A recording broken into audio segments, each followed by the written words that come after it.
Tuh, orang kena waswas itu adalah muqaddimah kena penyakit, namanya penyakit gila. Maka yang sudah mulai kerasa waswas, kalau yang bisa mengobati dirinya sendiri. Kalau tidak mau mengobati dirinya, dia berdosa. Seperti orang punya sakit, kalau tidak berobat, membunuh dirinya.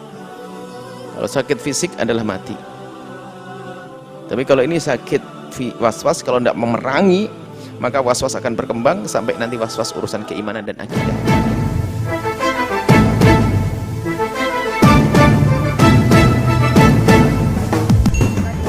Sayyidina Muhammad. Dengan ibu siapa di mana? Dengan hamba Allah di Cirebon. Silakan. Baik Bu, silahkan bisa bertanya langsung pada Buya. Buya, Silakan. bagaimana caranya mengatasi kalau sholat itu selalu ingin buang angin? Apa Jadi was-was buang angin gitu Buya. Gimana? Mohon maaf, diulang. Mohon diulang. Menghadapi apa? Jadi ini bagaimana biasa. caranya mengatasi was-was buang angin Buya? Was-was. Buang angin ya, was-was Baik. buang angin. Baik. Jadi kalau sholat selalu diulang. Gimana? Kalau sholat selalu mengulang. Oh, ini baik, baik, baik. Jadi nggak pernah sholat sunnah lagi, soalnya itu sih takut buang angin Bu ya. Baik, baik. Ya, wassalamualaikum warahmatullahi wabarakatuh. Assalamualaikum warahmatullahi wabarakatuh. Orang kena waswas itu adalah muqaddimah kena penyakit, namanya penyakit gila.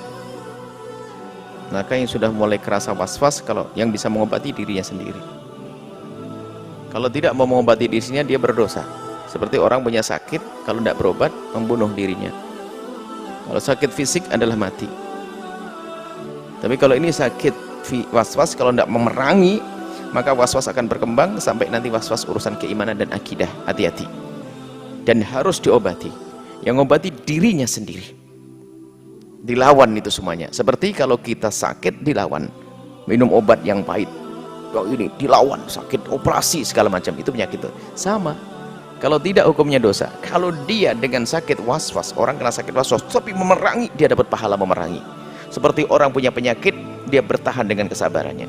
Tapi kalau dia menyerah terus ngikut, dia maksiat terus karena tidak mau memerangi penyakitnya. Dan ini muqaddimahnya mulai dari kecil, waswas kecil. Dengar ini, kalau tidak, yang kena waswas segera berobat. Obati dirimu sendiri. Kalau tidak, menuruti penyakit ini. Dan bisa sampai waswasnya waswas lebih besar lagi, urusan akidah, berkembang waswas itu. Orang lain nggak bisa. Bahkan sampai dikata kalau malaikat Jibril datang nggak didengar juga. Karena apa? Dia lebih mengikuti hawa nafsunya. Lawan, namanya berobat, dilawan. Termasuk yang ini yang bertanya adalah waswas buang angin. Sudah. Kalau memang usul waswas buang angin, dengar. Ini bagi orang yang kena waswas, dengar betul sabda Nabi. Kalau ada orang merasa dirinya buang angin, ada dalam hadis Nabi, maka jangan keluar dari sholat kecuali engkau dengar suara dengan kupingmu atau kau cium baunya dengan hidungmu. Kalau enggak, jangan keluar. Ini dipangkas langsung waswasnya. Jadi dengar enggak? Kalau enggak dengar, ya enggak. Nyium baunya enggak, ya sudah, jangan diikuti. Ini waswas bahaya banget. Jadi jangan perasaan bukan sesungguhnya, kecuali memang ada orang yang bukan perasaan, bener keluar angin terus ya, organnya sudah rusak misalnya, kebuka terus, angin terus, maka cara sholatnya dirubah. Jika berdiri dan sujud dia akan buang angin, maka sholatlah duduk, dipadat, dirapatkan dengan tempat duduk, nggak usah gerak, nggak usah pakai sujud, begini sholat yang banyak. Kalau memang itu kasusnya adalah buang angin terus menerus, bukan karena waswas. Tapi kalau waswas, jika tidak mendengar, jangan keluar. Jika tidak mencium, jangan keluar. Ini berlaku untuk orang waswas. Kalau tidak waswas, nggak akan seperti itu, nggak akan. Jadi kalau anda memang mulai gejala waswas, dengar enggak? Kalau bunyi, wah keluar. Kalau nggak bunyi, jangan didengar. Atau nyium baunya. Kalau tidak nyium baunya, tidak dengar, jangan keluar. Ini spesial Nabi mengobati orang kena waswas sampai seperti itu. Dan anda dengar ini, kalau anda pengen berobat, pengen sembuh, dengar ini. Jangan kepikiran macam-macam. Kecuali anda memang betul-betul keluar betul, bukan waswas, keluar bener. Keluar bener. untuk membuktikan keluar benar atau tidak tuh begini. Kalau memang ini seguyonan tapi beneran kadang-kadang. Kalau memang dalam sholatmu itu kau buang angin, bener buang angin, bener enggak? Kayaknya bener enggak? Pokoknya kalau bener buang angin kau membayar 5 juta. Oh enggak. Wah, berarti enggak. Jadi sampai dihubungkan dengan urusan begitu. Jadi keraguan itu bisa dipastikan kalau itu ragu. Bisa sebenarnya ngomong enggak, cuman kadang-kadang dia bisa ngomong enggak. Kayaknya, sudah enggak, bilang kayaknya. Was-was. Ya, jangan dituruti. Jadi selagi tidak mencium baunya, tidak terdengar suaranya, Anda tidak usah ngikuti itu semuanya. Itu adalah bisikan setan yang menjadikan Anda tidak khusyuk. Setan sudah berhasil, ngapain? Anda pun tidak sholat sunnah. Wah, senang setan. Padahal sholat sunnah mengangkat derajat Anda.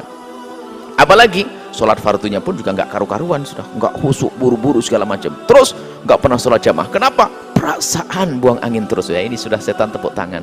Lah kok tidak dilawan? Makanya ini termasuk bagian seperti sakit gila. Kalau tidak dilawan, dia dosa dia. Dilawan dan serius melawannya. Berat. Iya, kasihan memang orang kena was-was. Cuman kadang orang was-was nggak bisa dia nasihati. Faham dia, dilentreh di otaknya itu. Iya. Bingung lagi dia. Wudhu batal lagi. Sudah wudhu katanya belum wudhu. Sampai ada guyonan, apakah orang was-was itu batal wudhu? Kalau ente batal wudhu, kenapa? Karena ente gila. Kok bisa gila? Wong ente sudah wudhu bilang belum wudhu, kan gila kamu. Jadi guyonannya. Jadi gilanya karena apa? Batal wudhunya karena gilanya, bukan karena was-was. Kalau was-was, nah ini hanya guyonan saja. Jadi kadang sudah wudhu kok bilang belum. Sudah wudhu belum. Ajib. Basah wajahnya kok buka warna apa mukanya basah kok belum wudhu. Berarti kan sakit dia. Insya Allah Anda sembuh, Anda berani bertanya. Kadang-kadang kalau sudah urusan was-was, saya ngomong keras begini, sekaligus tak kasih suntik dari jauh itu, begitu biar masuk, nanti obat biar sembuh, resep ke pikirannya dan hatinya, lalu sembuh, kan lumayan saya dapat pahala. Mohon maaf kalau saya keras kepada orang was-was, karena obatnya memang begitu, nggak boleh dimanja.